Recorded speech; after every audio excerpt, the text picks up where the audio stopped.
AITA for letting my daughter flaunt her expensive items. I, 50F, and my husband, 48M, have a daughter, Danica, 21F, who has been extremely independent her whole life. Danica began working when she was 15, and now she works part-time for a large corporation while pursuing her studies. We are extremely proud of her and how hard she has worked. We generally allow her to manage her own finances, and she insists on contributing monthly to family expenses with the money she earns. Danica occasionally likes to make pricier purchases, which I do not have any concern over, as I think they are sensible financial choices. Like last year, she decided to purchase the newest MacBook as her old laptop was on its last leg, and she wanted something reliable and long-lasting, or when she bought a Marc Jacobs bag for work and university. We recently went on a family trip with my brother and his family, who have 2 kids of their own, Tammy, 20F, and Nick, 23 Nia. His kids and Danica aren't exactly close, but they get along fine for the most part. I know that Tammy and Nick do not have any source of income besides my brother and have not worked a day in their life. During the trip, Danica would occasionally pay for the 3 of them for small things like drinks or food. When we were shopping, Danica bought a few items for herself and picked up gifts she wanted to bring back to her friends.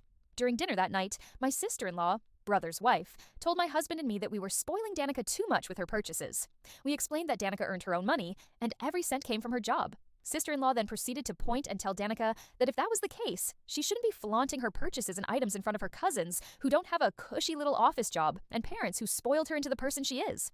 Danica apologized politely, saying that she didn't mean to flaunt her things, but I could tell that she was upset and embarrassed. My husband stood up and shot back, saying that Danica shouldn't have to apologize for her own hard work.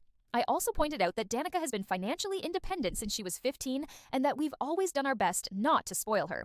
Sister-in-law then proceeded to tell us that we weren't teaching her how to manage her finances correctly and that all this money had turned her into a little brat. Danica excused herself to the bathroom and texted that she had gone back to the hotel. We had a tense back and forth for the rest of the dinner, and we came back to finding Danica crying in her hotel room. I call my brother, hoping that he is able to talk to his wife. But he explained that for the past few days, Tammy had been crying to her parents about not having what Danica had.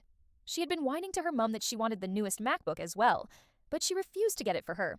Myself, Danica, and my husband have been getting calls from the rest of the family, some calling us a-holes and some who were willing to hear us out and understand where we were coming from. So AITA,